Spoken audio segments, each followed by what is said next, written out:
Hello and welcome to Renaissance Bookbinding. Today we're going to have a look at one technique of decorating the covers of your book. You can do this on the spine, the front, or the back covers, and it's carving. Now the board I have here, I have 1mm and 2mm. Sorry for the lack of focus there. And if you're going to cut right through, then 1mm is your best bet. Here I'm going to carve it. Because I'm going to carve it and not go right through, I'll use the 2mm, and I can take advantage of the different layers of card. The first thing I do is lay it out and get a nice squared up grid drawn. At this point, I will have some idea of what I want to put on there. Various people plan it out meticulously, others just kind of go for it. I'm more of a go for it kind of person most of the time. But I'll put the squares out there just so I know that things are going to be at right angles, they're going to fit well together, and I can judge how much space on the front of this cover they're going to take. One consideration for you is that the spine will be on the left of this, so there will be a bit more book to the left of the edge of this card, whereas it will end at the right-hand side of this card. Here I'm drawing the letters out by hand. I've done this all my life, done different lettering, so I'm pretty comfortable with it. This isn't anything too fancy. I want it to be rustic because the carving is a bit of a rustic style. If you're not comfortable writing it out or you want a particular type of font, just print it out on a piece of paper, glue stick it on the front of the book, and carve right through the paper that you've printed. That works fine too. This is just to give me a nice idea of where the carving's going to go. Now, The Magic Ring is a book from the 1800s. It's one of the books that inspired Tolkien to write The Lord of the Rings, The Hobbit initially, and the background histories and things that he wrote in creating his Middle-earth. And so I thought that was quite interesting, and I printed this book out. Now here you can see where the book is going to be out to the left a little bit, so you can shift your image to the left and have it not quite centered on this front, but I tend to center it or maybe move it over by maybe 5mm, a quarter of an inch at the most. Here I'm quite happy with its centering. I'm going to cut out a recessed rectangle with the letters full height and the rectangle carved away behind them. You'll see what I mean in a minute if you don't follow that. So I begin to cut, and again, you don't want to cut all the way through the card. Go through the first layer for sure, maybe a couple layers after that is fine.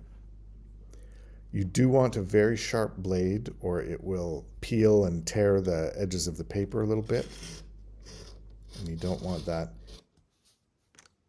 It's especially true if you're doing corners. You can see there a little bit of tearing. This, for some reason, this small knife, you would think it would be a more precise, cleaner cut, but it actually doesn't work as well as my larger one. But that is at the Plantation House Library as I film this, so I'm using the little one. The finer your letters are, the more careful you're going to need to be in cutting them out, because any little catch on the paper will tear part of the letter off.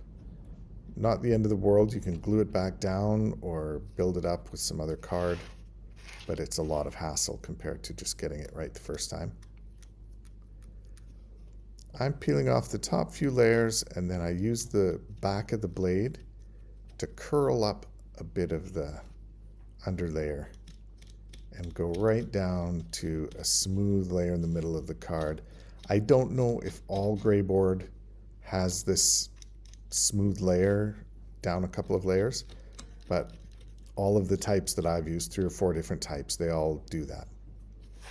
They'll have a smooth paper-like layer and then one that's a bit grainier and rougher, and then a smooth one, grainier and rougher, and a smooth one like that. So you can really get a nice flat layer.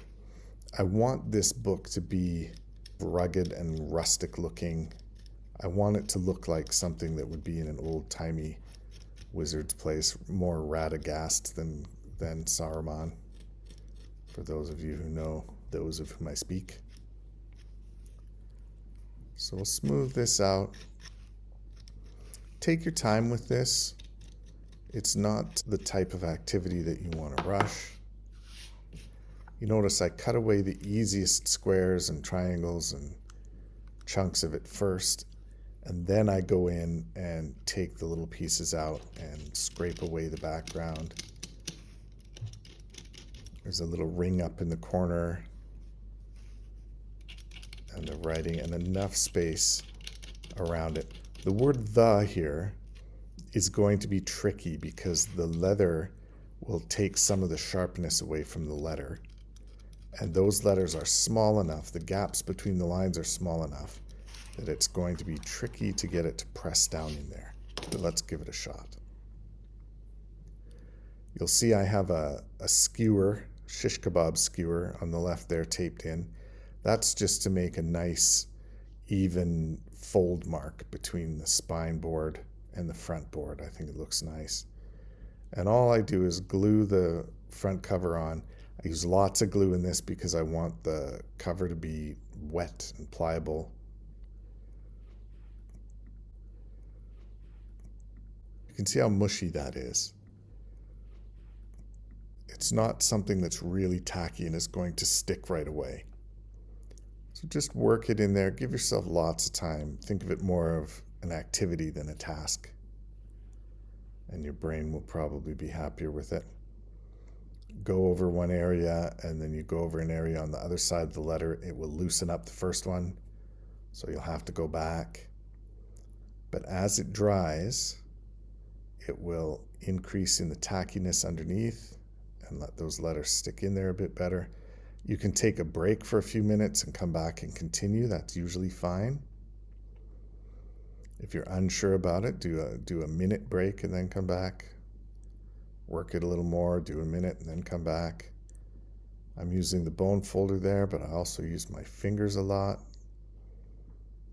It's quite satisfying seeing that image of the letters come through.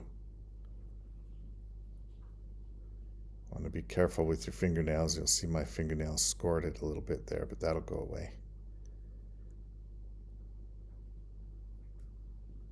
Nice and packed in. Patience is key here.